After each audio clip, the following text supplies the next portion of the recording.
Then the third safety aspect is first is home, then society, and the third is in the marital homes.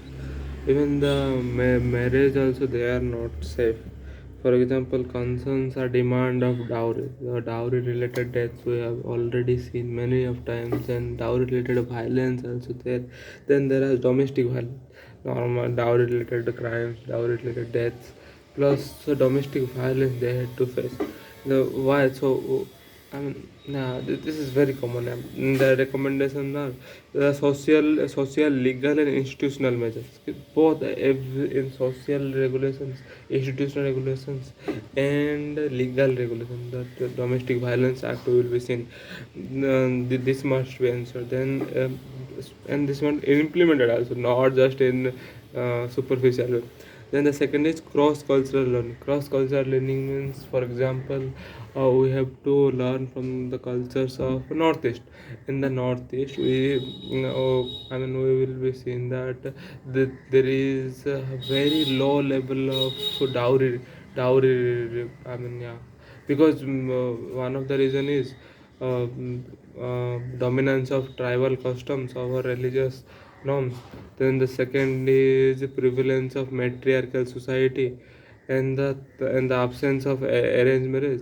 And the education is both formal and informal. So there is a role of formal and informal also. So informal is helpful for the inculcation of a value system actually. So that is the reason. So that is why it is recommended the cross cultural learning. In the north India, there is a high case of dowry related death. So this must, and even in south there is a less prevalence. So north and south, north must learn from the northeast. Yeah, so cross cultural learning must do that. And both the domestic violence include both emotional. It can be emotionally I mean you violate other, or verbal, like uses of slang, sexual, marital rape, is an economic abuse, that you will not give him any money to survive also.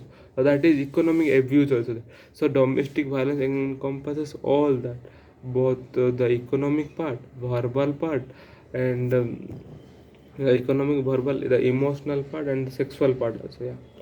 So that is a domestic violence. So these are the concern and what should be done.